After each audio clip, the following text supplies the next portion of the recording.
Thank you for joining us on iBrand Daybreak. And we're moving on to the focus for today. The ongoing political drama in Rivers State is taking a very interesting turn as 27 members of the Rivers State House of Assembly have moved from the People's Democratic Party to the All Progressives Congress. The crisis in the 32-member assembly had begun as a result of a rift between Fubara and his predecessor, Wike, who is now the Minister of the Federal Capital Territory. The crisis came to light following the burning of the Rivers State Assembly complex on 29 October. In reaction, the Minister of the Federal Capital Territory, Nyesom Wike, accused Rivers State Governor Simi Nalayi Fubara of orchestrating the burning of a section of the State House Assembly complex. The rift among members of the State House of Assembly had led to some lawmakers commencing impeachment proceedings against the governor. This was, however, halted following the intervention of President Tinubu. To have this conversation fully with us is Ziggy Ibe. He's a political analyst and social commentator. Good morning. Thank you for joining us. Thank you for having me. All right.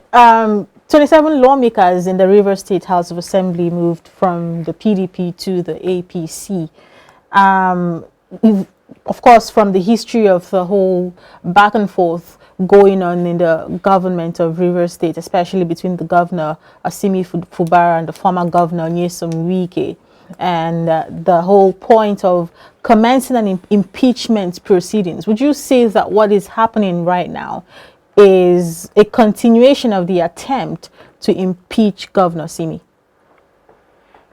Thank you. I think we've been on this for a while now, talking about River State and East Bruha. You see, issues like this, when it's taking a front burner, that tells the outside world, those who are on the watching side, that is Nigeria really serious? Is Nigeria really in tune with 21st century leadership alignment? Because it's shameful, very, very shameful, when a people elected an officer or a leader, they in turn want to get dividends or the profit for which those leaders were elected. But what do we do? What do we get? Back and forth, godfatherism, sonship, and all that is so shameful. The starting of this was Wike trying to form a structure, or he had got a structure, but wouldn't want his structure to be brought down by another leader. Wike himself is even a product of a structure of someone which he fought. And from other states' issues here and there, we are beginning to think, we thought that this issue of godfatherism had gone behind us, and we as a people have moved on. But I think we were lying, saying what the shame, the dance of macabre at River State as we speak. The people that moved, the 27 people members that moved, eventually 2 made a reversal. That, I mean, when you look at all it looks very childish as infantile of what individual adults are doing. That shows that nothing is upstairs. They don't have nothing there because it's laughable. Back and forth, you move from a party, you don't like the party again. A day after, you move back to the same party you defected from and all that. I mean, who does this?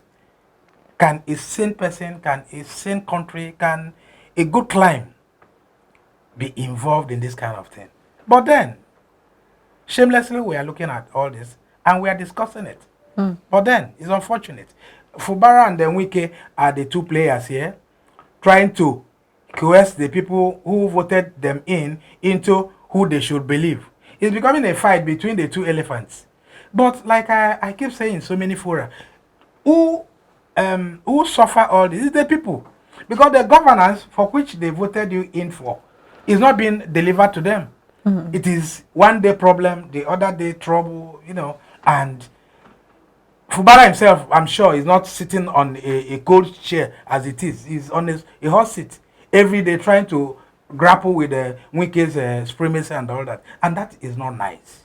I don't know when our leaders will begin to look at all this and really bring the people into the spotlight that these are the reasons we are voted in. Look, our constitution has so many lacunas, and this are one of the lacunas. The people who had jumped from PDP into APC are saying that there was issues in PDP, in PDP. Reason why they are leaving, because the constitution says no member of any elected position is allowed to move from the party unless there's issues 109 subsection 1G. But they are saying there's issues. But the other people are saying there was no issue in PDP. Who all this back and forth, at the end, it goes to court. Are we moving backward? Are we moving forward? And the two people that left, I was calling a friend.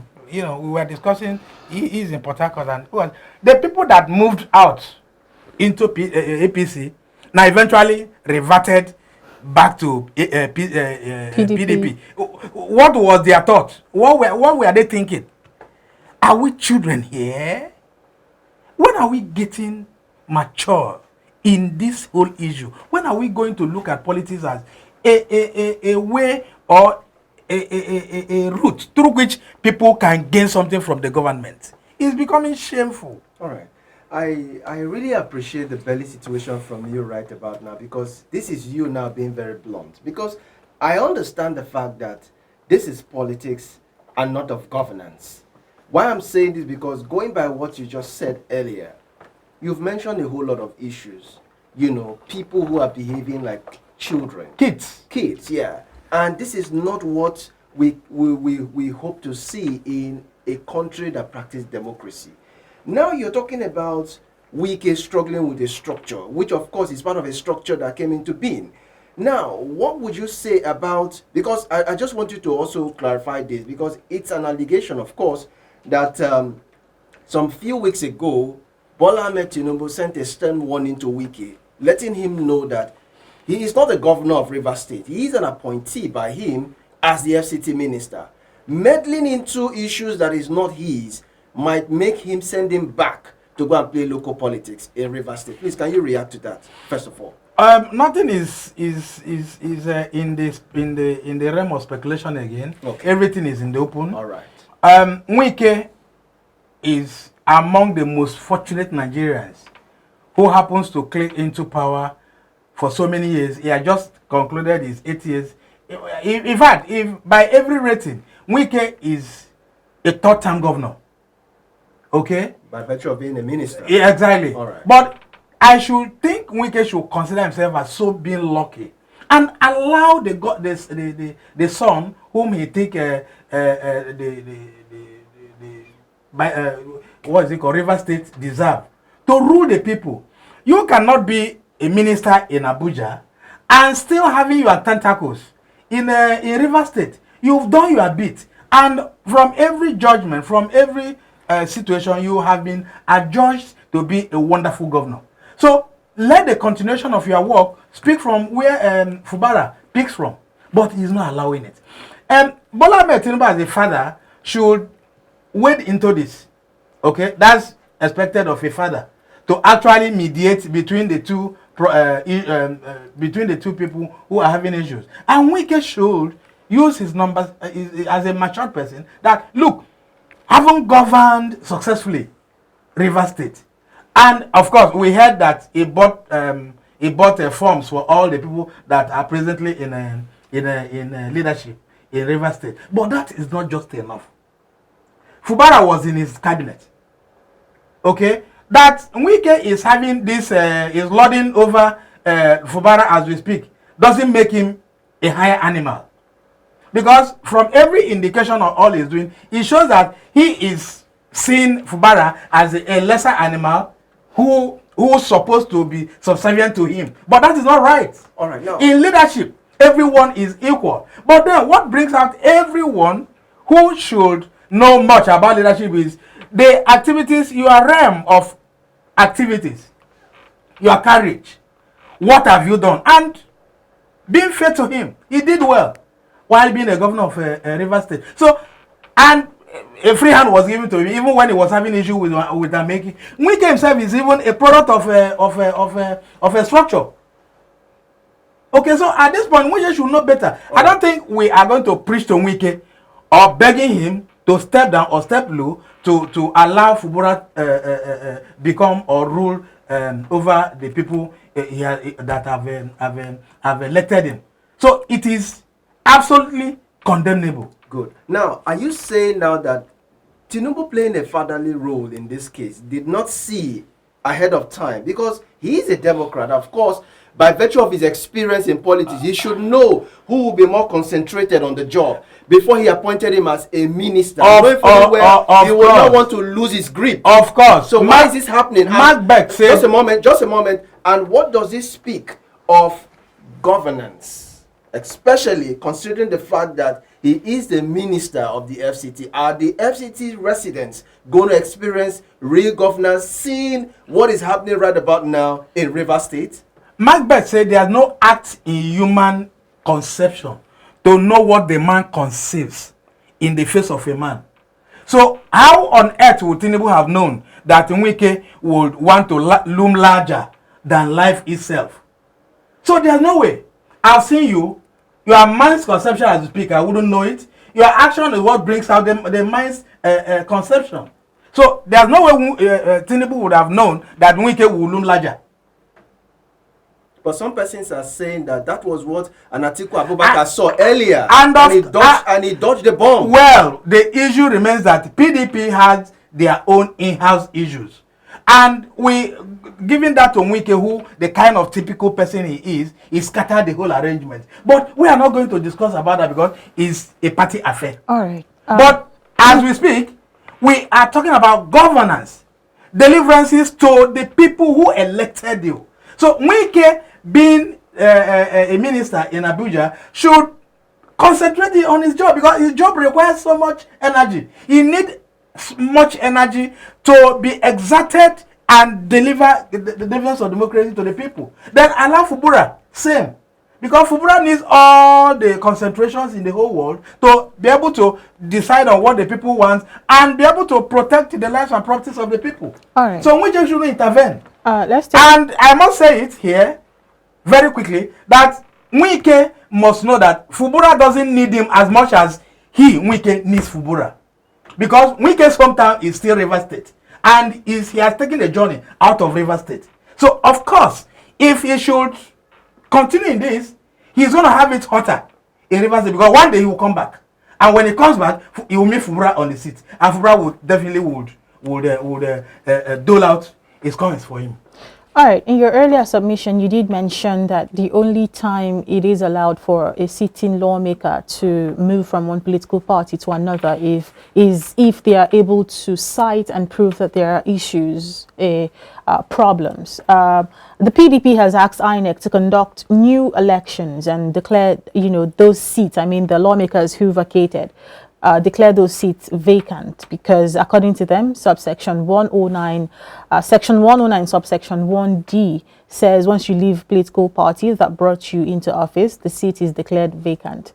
What would you describe is the problem here? Is there even a problem? And do you agree with this PDP's thoughts towards declaring the seats vacant? Look, I mentioned in my earlier submission that there are lacunas in our electoral processes and electoral laws, okay? And the last electoral law that was amended wasn't specific on so many of these issues, and they knew. You see, one thing about leaders or lawmakers is that they foresee issues, but they wouldn't want to deal with it because they knew that some things, when they are dealt with, they are shooting themselves in the leg. Why do I say so? When a party is in turmoil, when a party is in trouble, it is expected that members could use it as a reason to leave the party. And the law allows it. But look at the 25 lawmakers that have left now. They are saying that the party is in turmoil. And the party itself is saying we have no division anywhere. What again? what you are doing now is that you are taking the matter to the judiciary. You are taking the matter to the law court. And the law court will still delay this. And before you know it, the 4 years is gone. Before you know it, the dividends of democracy is denied of the people. Before you know it, we begin to create issues where there's no issues. The PDP, as we speak, says there's no division in their party. And these people say there is. Now, the party has now asked INEC to vacate those seats. The vacation we are talking about is not going to be you and I asking them to leave the seats empty. No, they are going to go through the court again. So there's legality issues again. Okay. Now let's look at this fact now. It is very clear that Wike has loyalists in the House of Assembly. So also Fubara. Good. Now they can no longer hide themselves. And of course, in a video some weeks ago, Wike, in the midst of pressmen, denied the fact that there was no allegation plot against Fubara, especially when it comes to the impeachment. Now, why is this move of 27 lawmakers defecting from PDP to the APC? And of course, some persons are saying, which I want you to react to, that this could be an opportunity for loyalists of Wike to stand as an opposition. Should Fubara makes a wrong move, it will be an opportunity for them to launch an impeachment order. What's your thought on that? Most times when this Rufofo fight comes, the people who are involved are confused. I'm sorry to use that word. The confusion comes, they themselves who were involved in this back and forth movement lose their senses because they are loyal to someone. Now, if you check the movement of the 25 people now, the 27 before, now 25. 22 reverted. Okay. The 25 now are now even saying that, look, he can't do this. What is your standpoint? What do you understand in all this movement? Even as we speak, governance has continued because yesterday, Fubara presented the 2024 budget. All right. So only how many people? Only 4 people. Imagine that. So what are we talking here? Until we have such a people who knew what governance is all about. By the time we begin to put jobless people into governance, into leadership, we continue to have it this way. Because they would just juncate from point A to point B aimlessly. Because this movement is not necessary. The point, you are not even defending a party. No, the movement is but the aim is the issue here. The aim is the issue here. So what is the aim? You are aim? What is the aim? Why aim? Is the people that elected you. Look. No, what is the aim of the defection? That's the question. I wouldn't know. No, from you individual. No, you understand. How would I have known? If you make a move, how would I have known your move? We copied. America is a bastion of democracy we practice today. Do that happen in such a climb? No. The moment, look, these people refuse to know that political party is just a vehicle that takes you to your bus stop. The moment you get to your bus stop, you are lighted, and that's ended it. What helps an impeachment? What helps an impeachment to take place in a house?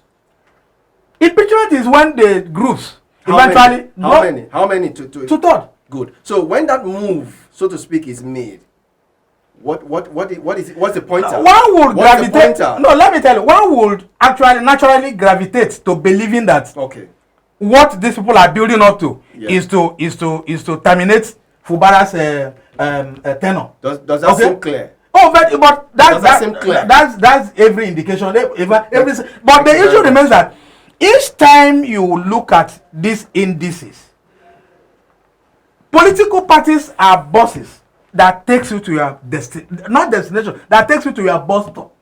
Your bus stop is not destination. Your destination is the mandate the people gave to you. So the moment you are lighted at your bus stop, your mandate at that point, no more parties. It is to deliver to the people. But you see, in Nigeria, what we practice is that we still hold on to that party string. We still hold on to it until we finishes our tenure. Then the party doesn't live on. And when we feel that, look, what I need to do is to attack my brother there, I begin to think of party that would support me. And these are things that go on. That's why we have not been able to get good, sizable political achievements. We've not. We have been where we've been because our thinking is still very shallow and studied. Because we never thought that political parties are just buses that takes us to our bus stop. At the moment you drop at that bus stop, that is the end. Now the next thing you do is to begin to think about how to manage and give good governance to your constituencies. As we speak, so many of them don't even know their constituencies. All right. In fact, I listened to one recently when he was talking about party, and at a point, one journalist was asking, "What is the feeling of your constituency at this point?" He said, "He doesn't care." Oh boy. All right, let's quickly look at this. These kinds of situations, as is happening right now in Rivers State, it's actually not the first time something like this will be happening in Nigeria's democracy. We've seen it in several but it's sad. situations. Yes, it is very, very sad. Similar situations, back and forth between governors and their predecessors, back and forth between governors and their deputies, and people who aren't supposed to be holding onto power, somewhat wanting to continue wielding the wand and making decisions, even when at one point is incapacitated or isn't supposed to be in that situation or that position anymore. While we have established here that the electoral laws in this country has a lot of lacunas and loopholes, but what is supposed to be done? How do we even begin to start to think to solve this problem, so that we'll have, when people who are in political positions become incapacitated or unable to solve or be in the fullness of their position, or people who have left office but want to keep wielding power over the state, how do we make it clear what should and shouldn't happen at such situations? Okay, I think I said something in Abuja recently. I said we need to establish a school for politicians. Yes, it's very important. That school will comprise knowledge about governance. Because so many leaders we're having today don't even know anything about governance. And it's very sad. Because a jobless someone, will just jump into the fray, and feel it is a roller coaster. But leadership is not a roller coaster. It is tutors. And that what informs so many people when they are appointed. They organize party. Because they know that going there is just to go and marry, and not leadership dealings. So we need to establish a school for politicians, including taking them for psychiatric issues. Yes, that's the point we are now. Because look, do you know what it is when you get into, I'm a business person, I have an organization, and imagine when I don't know how to manage my organization, I model everything up. That's exactly what we are getting. And just picture that situation where you can't manage an organization. You are going to fiddle in and fiddle out. Failure is your name. So the issue is that so many of these politicians don't know why they are there. That's why when you go to some houses, or even at the national level, you hear some people talk about so many of them don't even know their constituencies. So many. Now you talk about some leader. Look, a lot is wrong with an African person, a black man. A lot.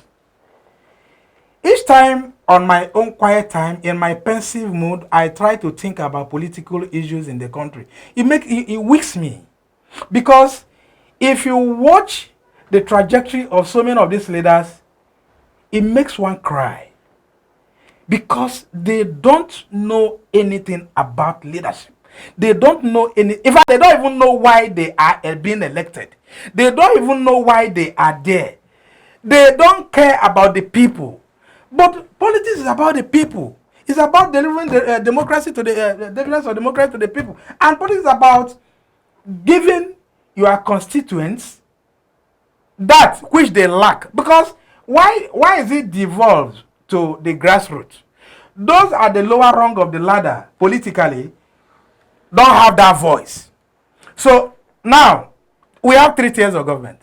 So at the last tier, which is at the local tier, the government is brought very close to the people. And because we don't have the group who go to represent them, one person is elected to go there and represent the people, meaning that that person is the gateway through which the people communicate with the government communicate back to the people. But you see, the gap is sealed. All they do is just to go there and fight. All right. Get their money. If the money is not coming, you jump from one party to the second party.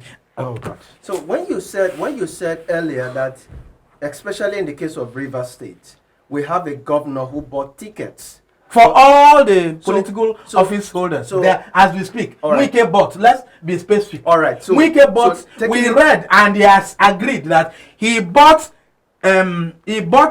What's it called? He bought forms. So it is you saying right now. He did. He said he bought. And that's why he's holding on to it. All right. That it was his right. That ownership. Okay. That ownership entitlement is what Wike is claiming now. That look, because I did all this work, people have no right to disobey me. And you say, I hate giving me goats. I still hold the rope. So I'm happy that you're the one saying this. Oh, sure. Excuse me, because when we're talking about governance, there's no way you can get real governance when an individual is in the pocket of a governor. True or false? Oh, sure, no. All right, so when do you think we need to start getting it right? Look, especially when we bring in or have as a representation persons at the state assembly level. We started this long time ago, but our eyes were open to certain sonship and godfatherism. Who started that? Senegal. It started every state as we speak. We've had it in Lagos, we have it in Ogun State, we've had it in Edo State. Adam Soshomole himself, who came to dismantle the godfatherism status in Edo State, eventually became even immersed in it. You understand? But you see, that's why I quickly tell you that a lot is wrong with an African man. Nigeria precisely. So how do we start getting it right? Orientation. Open a political university for the politicians. So they go there to learn through the ropes, because as we speak, I see nothing much coming from some rough fight, because it is not about the people that were elected. In fact, the people that were elected are in the infinitesimal. They are not the important people here. The people that are important are the people who elected them.